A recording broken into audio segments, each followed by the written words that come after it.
Hello guys, what is up? We're doing the next episode in my Dawnguard playthrough, and I just got done killing these vampires, and in the previous episode we went into Dim Hollow Cave, which is the quest area for basically the launching point for the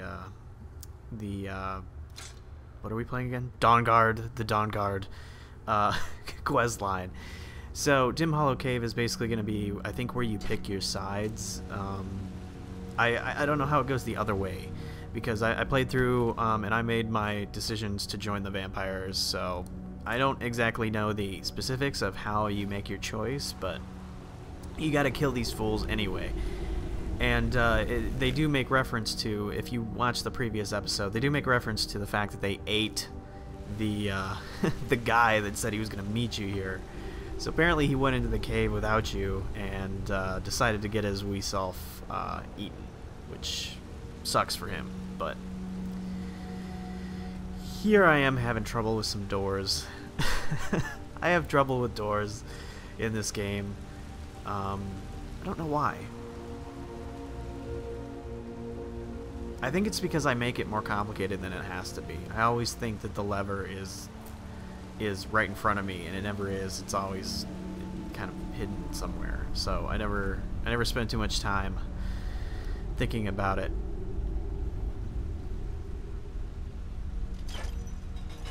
Now here's me grabbing some potions, and I'm gonna let you guys know I run out of potions later on in this playthrough and have a little bit of trouble surviving, and that kind of sucks. Because my character is not very big under the magic. I don't know if I've explained this in previous gameplay episodes, but I'm going to do it again because I have a feeling there are a lot of people that are just now joining me for my playthrough and my gameplay, my commentary. And if you are, a big welcome to you. And thanks for tuning in and watching me play Skyrim. But I'm going to tell you a little bit about my character, I guess, because I guess now would be a good point, as good as any. I'm actually playing kind of a thiefish assassin type character. I'm really big under the daggers, light armor, and shouts. And I have some magic, some powers, but I'm not really big under the magic at all. I don't often use it.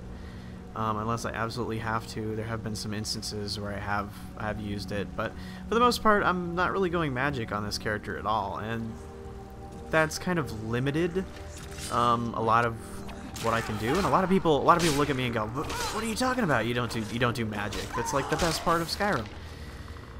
It's not that I don't do it. It's just that I just never got around to it. Really, I never got around to finding an area of magic that I really got behind. I went conjuration for a while because I like the idea of summoning minions and critters and things, but for the most part I'm primarily melee, like a roguish character. But I find the shouts and the powers are perfectly sufficient for what I'm doing. I use the what's it called? Whatever the spell is that shows you the path, like when you get lost and it shows you where you need to go. Yeah, I've used that a couple times. It's like clairvoyance. That's it. Clairvoyance is what I was thinking. But yes, I use that a lot. But you can tell that I haven't put a whole lot of points into magic, because when I do use a magic, my mana goes like instantly. And I still got my Dark Brotherhood ghost. I forget his name. Is his name Vincente or something? Something like that? Or LeChance. That's Lucian. LeChance. Yeah. He's not Vincente. That was the vampire guy from Oblivion.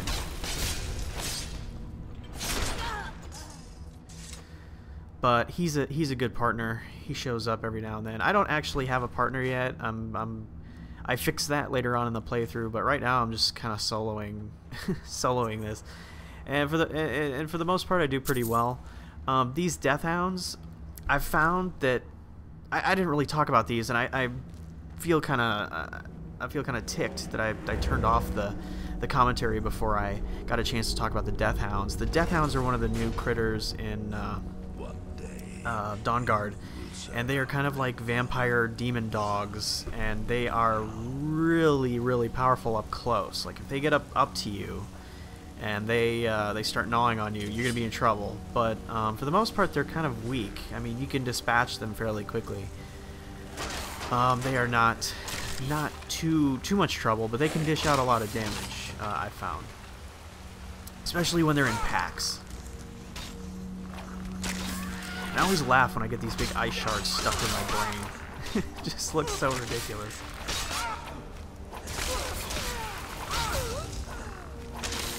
These vampires, the trickiest thing about them is really just staying away from their life sucking, because they will drain your life dry if you let them. And it's kind of annoying, but like I said, I'm not really having any trouble with the monsters at this point. And it kind of reiterates a point. I kind of want to reiterate a point here. If you are playing and you're fairly high level, you're gonna go through Dawnguard, a lot of it. You're gonna be pretty okay for the first part of Dawnguard.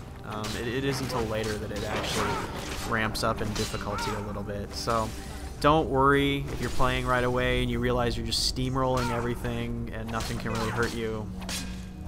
That's just the way it was.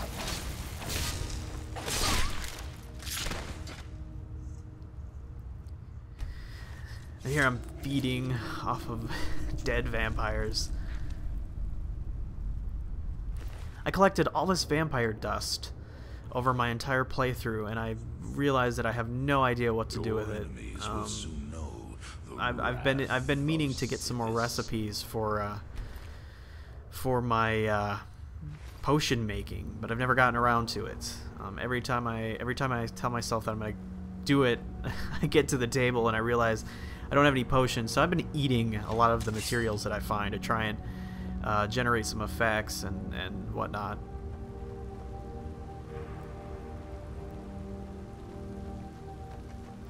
And I gotta say, I showed you guys. I don't know if I don't know what episode video it is, but if you go back to some of my earlier Skyrim videos, you'll see where I go and get the Stones of Berenzia and get that enchantment. So basically every urn that I find has jewels and gems in it, and that has turned out to be a curse more than anything. Because a curse for me, because A, I'm a pack rat and I'm gonna grab it if I can, and a kind of a bad thing because I have absolutely no one to sell all these things to. These amethysts and garnets and rubies, I have nobody to sell these to. And I go to the, the Thieves Guild lady because she's got 1,500 gold or so to work with. And the bastard vampires, he's talking to the the spider. But yeah, like I was saying, there are only a few NPCs that I know of that actually have the gold to buy half the stuff that I find. So I am currently working on training up my speechcraft so that I can get that perk that gives everybody more money. Is what I'm trying to do. Because I realize I'm going to have to start doing that before I can even think about getting that achievement for the 100,000 gold. And I know some people that got that gold so easily. I mean, they're like, ah, man, that was so easy. I'm finding it very impossible, at least for the way I play. Prey awaits us. Now we're going through the dim, hollow cavern. Another blank loading screen. I'm sorry to make you guys watch these, but it's a bug. It's a bug in Dawnguard. One of many. I'm warning you guys. I know I'm saying that over and over again, but it's rough. I'll never tell you anything, vampire. I oath to Stendarr, stronger than any. Now, I don't remember if these guys come alive or not, but you can see these gargoyle statues. These are actually one of the new critters that are in Dawnguard. They are the just gargoyles, and for the most part, they're pretty easy to manage. I didn't really have much trouble dealing with them at all. But they're freaking cool, and they look great.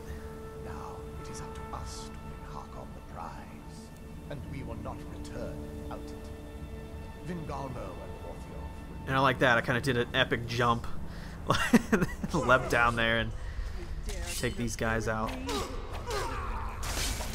And as you can see, they're draining my health away, and they're giving themselves health. So you really need to watch that. And I was lucky in that I came in here with a bunch of healing potions, because you're gonna need them, especially if you don't use magic like I do. And I know there's some purists out there that don't use magic a whole lot, or have a very low magic skill, like in my case. I mean, I use the magic, but like I said, I don't have enough mana to really be dangerous with it, so I'll use it now and then. Love those slow-mo scenes. I gotta tell you, man, that never gets old. I'm telling you, that never gets old. When you're playing the game and you initiate a kill combo, it's just epic. It never gets old.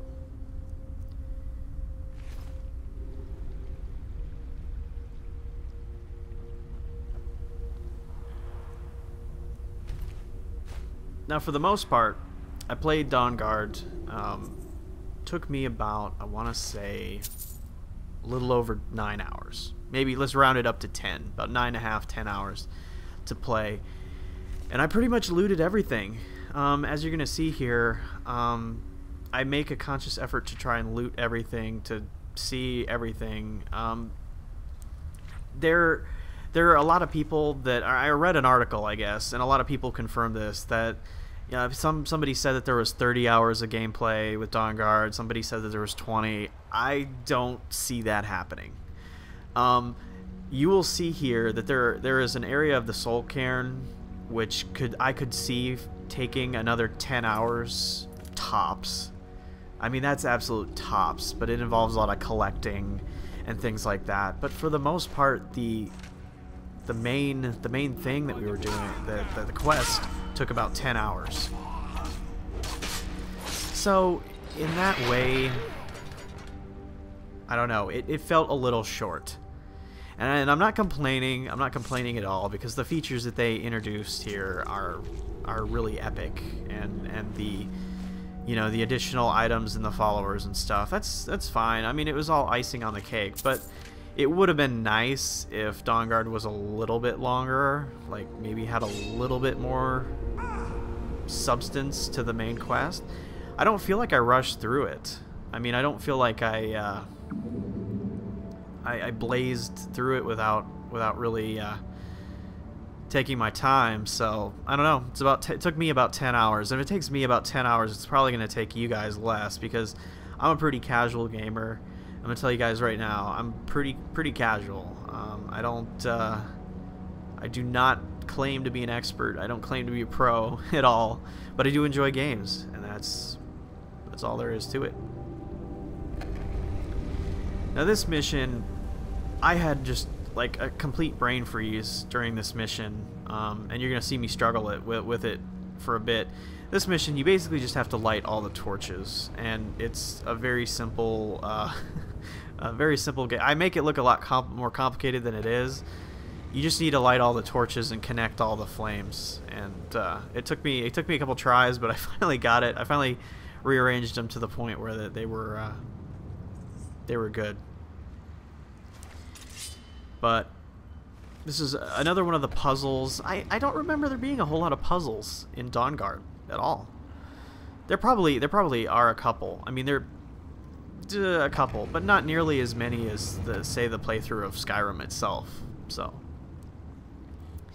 if you're the kind of person that gets frustrated with puzzles and all that tomfoolery, then you're gonna like Skyrim.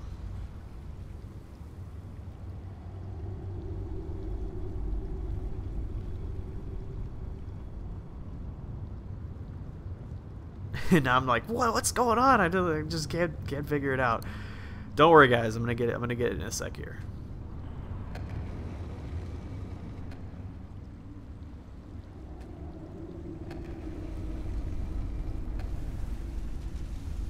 And really, this is probably something you guys should know about my playthrough, is I don't like to cut things out. I really like to show you guys just how I played the game.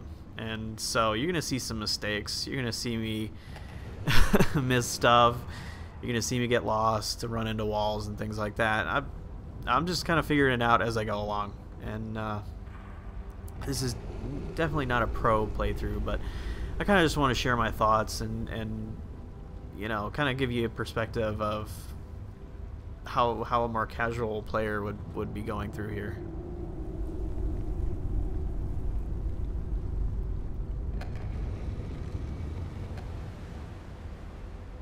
Man, I know what to do, and yet at the time this seemed so complicated. It was like, oh my god, what am I doing wrong?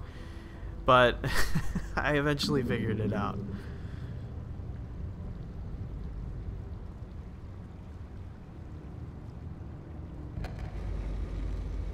Which actually reminds me, I did have something I wanted to talk about. In the last episode, I kind of alluded to this, and I guess I could start talking about it for the next episode. I kind of wanted to talk about the whole kind of, I don't want to call it a debacle, but the whole kind of situation where Microsoft paid extra money to get this extra content, or this Dawnguard content, like 30 days early. Yeah, I got some thoughts about that. I got some complaints about that, and I've only got a couple more minutes left of me failing it up at this puzzle here. But I am going to talk about that in the next episode, and how I think that's I think it says a lot about the parties involved, and two, I think it's kind of a bad direction for Bethesda to take, especially with this whole concept of, you know, their roots are with PC gaming. If a lot of people don't realize this, but Bethesda's bread and butter was PC gaming. I mean, they pretty much pioneered the PC RPG, the full-scale 3D PC RPG with the, you know, hundreds of hours of content, at least for me. And I grew up playing Daggerfall on my DOS system, and it was kind of a slap in the face. It's kind of a slap in the face to have the Xbox kiddies get the content first, and then get to spoil it for the rest of us and post their walkthroughs and whatever, and the rest of us kind of have to suck it up. And I feel especially bad for the PlayStation 3 people. Like I said in the previous episode, the PS3 people got screwed. I mean, you guys just got screwed, and if I were Bethesda, I would seriously consider offering you guys some kind of promo PS3 only, you know, DLC or a texture pack or something, because it's just rough what they did. Anyway, this character, just before I shut this off, we go to the next episode. This character is going to be integral to the story. She's pretty much ties in the whole vampire storyline, and we're going to see a little bit more of her in a bit. I'm going to let you listen to her dialogue. Thank you again for watching. Thank you for liking this video, leaving me a comment, or hit me up on Twitter or Tumblr or whatever. I will see you guys in the next episode. Stay tuned. Thanks. I smelled you almost before my eyes were open.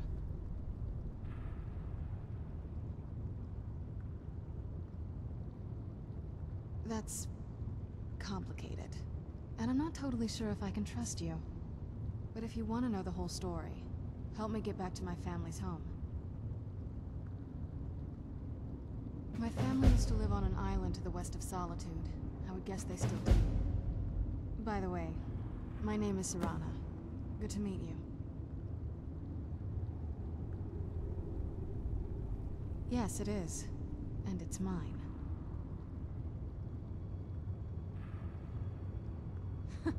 Nothing can destroy an elephant.